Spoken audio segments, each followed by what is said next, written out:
जय हिंद साथियों, जय हिंद बच्चों।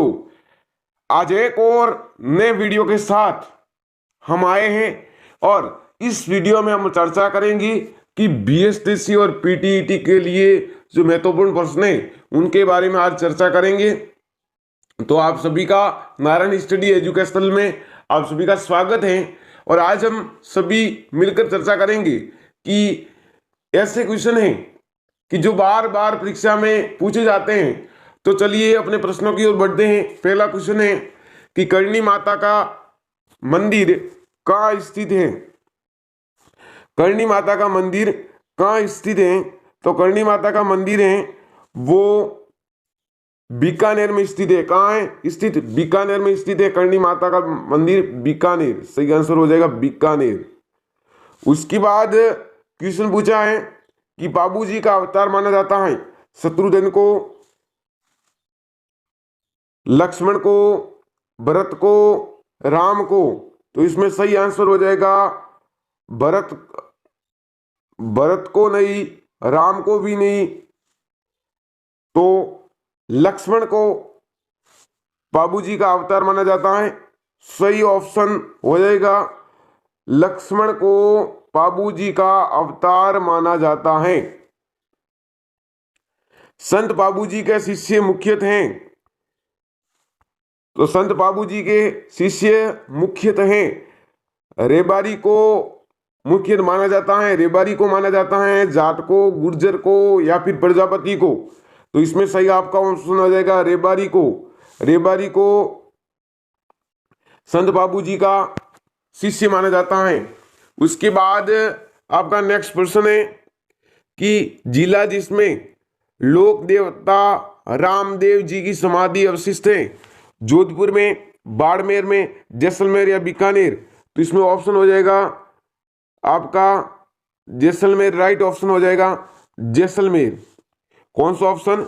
जैसलमेर में, जिसमें लोक देवता बाबा रामदेव की समाधि अवस्थित है और हजारों भक्त जैसलमेर जिले में रामदेव बाबा की समाधि या उसके मंदिर को देखने के लिए जाते हैं। इसके बाद आपका लोक देवता तेजाजी महाराज का पवित्र स्थल बांसी दुगारी कहाँ स्थित है?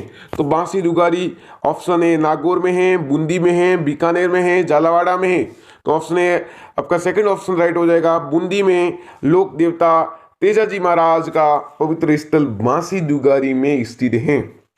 उसके बाद आपका प्रश्न है रतन नगरी किस क्षेत्र को कहा जाता है?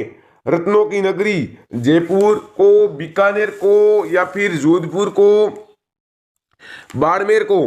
तो इसमें सही आंसर हो जाएगा जयपुर। जयपुर को रत्न की नगरी कहा जाता है। किसको? जयपुर को।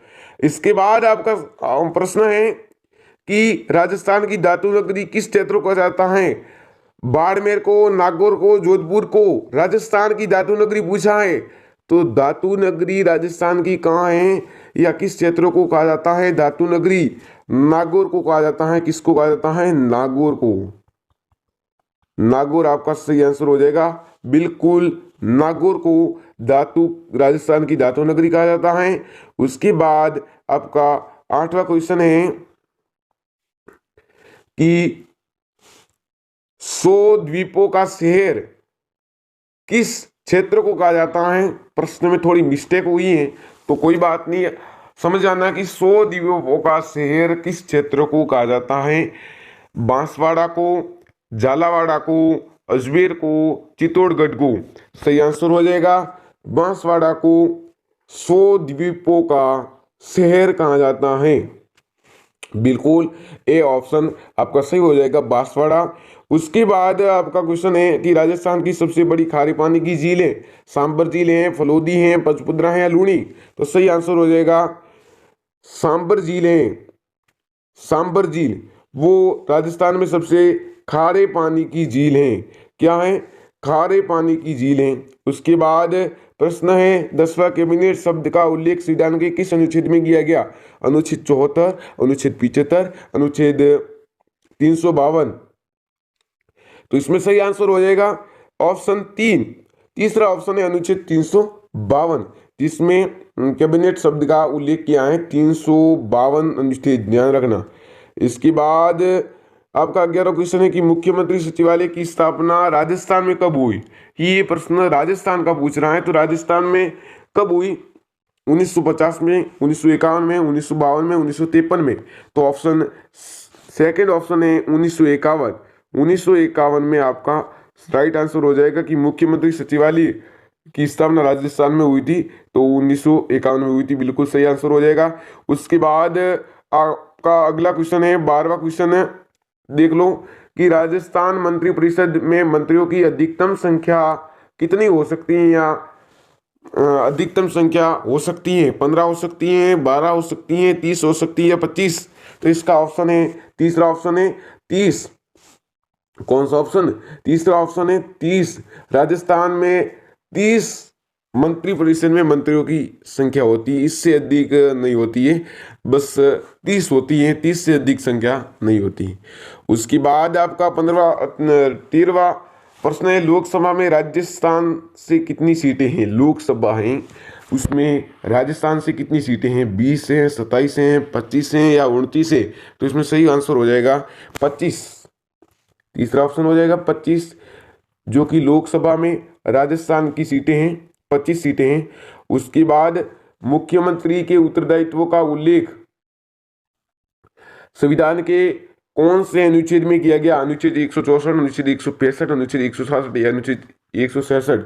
चौथा ऑप्शन हो जाएगा 166 अनुच्छेद में मुख्यमंत्री का जो उत्तरदायित्व होता है उनका उल्लेख किया गया है। उसके बाद 15वां क्वेश्चन है कि राज्य में मुख्यमंत्री की वही स्थिति है जो केंद्र में प्रधानमंत्री की, उप प्रधानमंत्री की, मंत्रिपरिषद की या राष्ट्रपति की? सही ऑप्शन हो जाएगा प्रधानमंत्री की। उसके बाद 16 क्वेश्चन है, मुख्यमंत्री के उम्मीदवार के लिए कितनी आयु होनी चाहिए? तो मुख्यमंत्री के उम्मीदवार के लिए आयु कितनी होनी चाहिए? इसमें ऑप्शन है 25, 30, 45 से 35। तो सही ऑप्शन हो जाएगा इसमें 25 है। 25 वर्ष का व्यक्ति मुख्यमंत्री की उम्मीदवार बन सकता है। उसके बाद आपका 17वां क्वेश्चन है कि राजस्थान राज्य के सबसे कम अवधि के लिए मुख्यमंत्री आने वाला राजनेता है। कम यानी बहुत कम अवधि में मुख्यमंत्री के पद पर आने वाला राजनेता कौन सा है? जगन्नाथ पहाड़िया, हरिदेव जोशी, हीरालाल देवपुरा या हीरालाल शास्त्री? तो इसमें सही आंसर हो जाएगा तीसरा, हीरालाल देवपुरा। हीरालाल देवपुरा, बिल्कुल सरल प्रश्न है, वेरी इंपॉर्टेंट सवाल है, याद रखना। हीरालाल देवपुरा है जो राजस्थान राज्य की सबसे कम अवधि के लिए मुख्यमंत्री आने वाला राजनेता है। उसके बाद 18वां क्वेश्चन है कि राजस्थान की प्रथम निर्वाचित लोकतांत्रिक सरकार का गठन कब हुआ?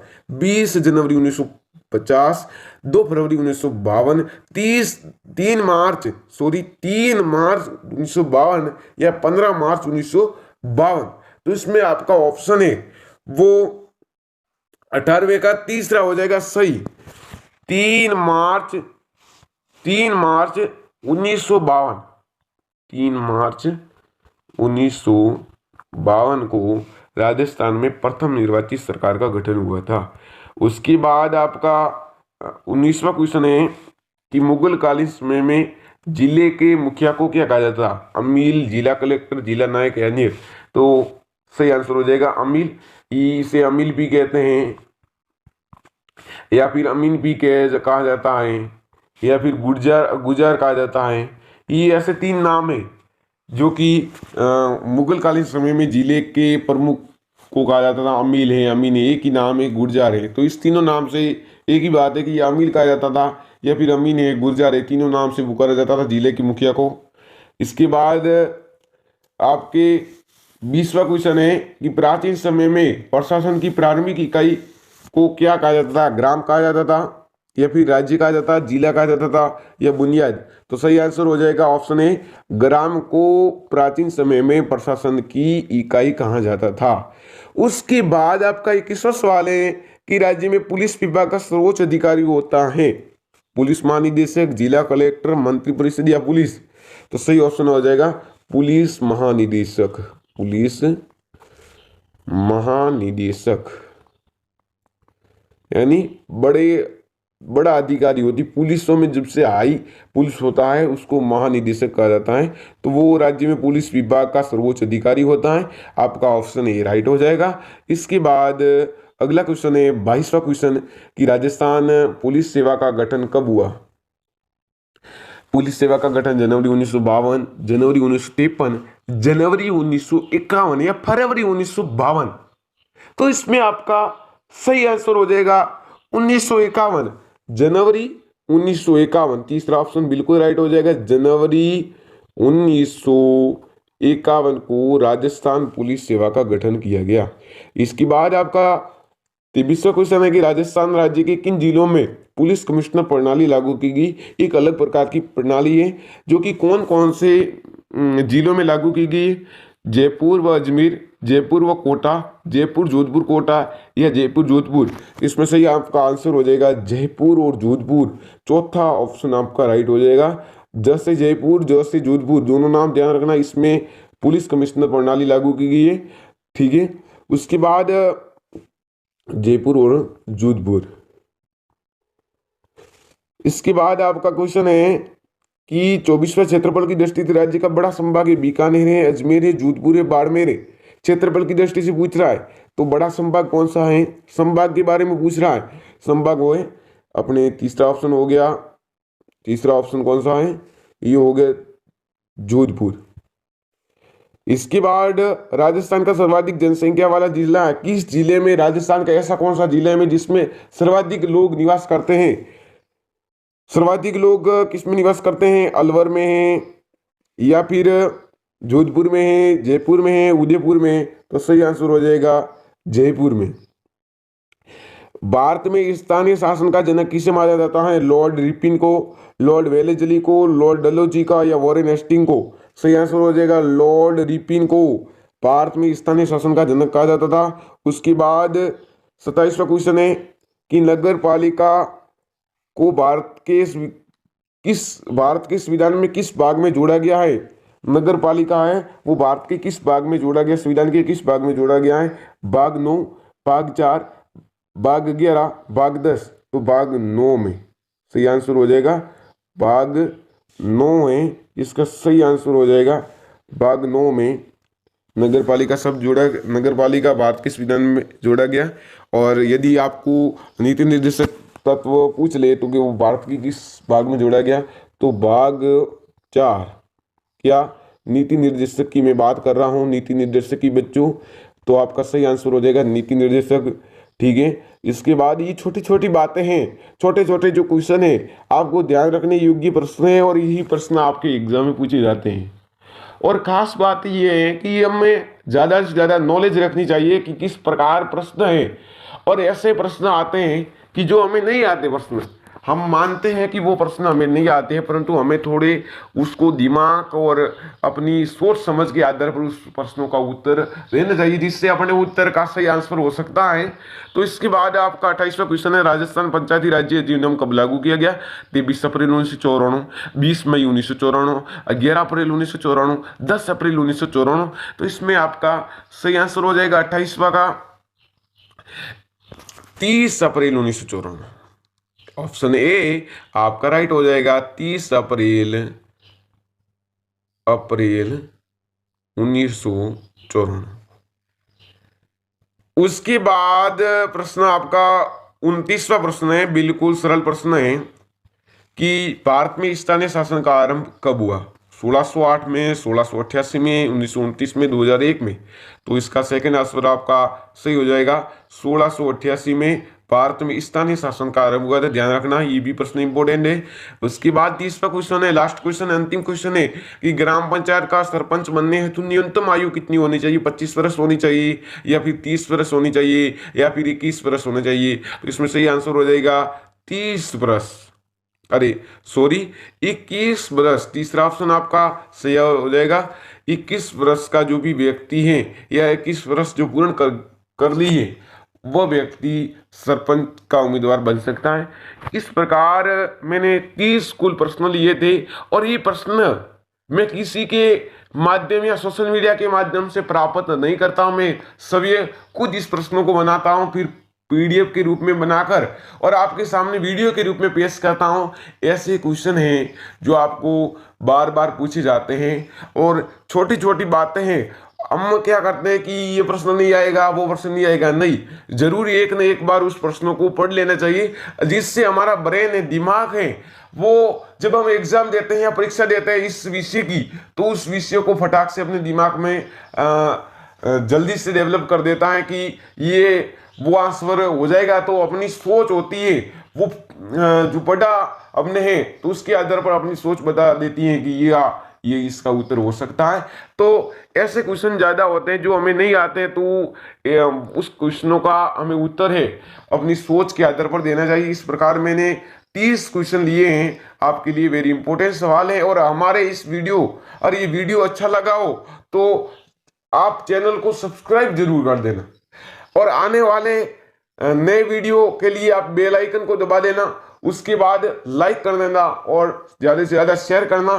धन्यवाद मित्रों, इस प्रकार आप सहायता कीजिए जिससे अपनी चैनल और आगे से आगे प्रगति करे। और ये इस वीडियो के माध्यम से मैं संपूर्ण बीएसटीसी आपको क्लियर करवा दूंगा। प्रश्न इसलिए मैं मेहनत करके बनाता हूं कि जिससे आपका दिमाग है वो वीडियो के माध्यम से जल्दी याद कर लेता है। तो जरूर हमारी चैनल को सब्सक्राइब करना, लाइक करना और शेयर करना। धन्यवाद।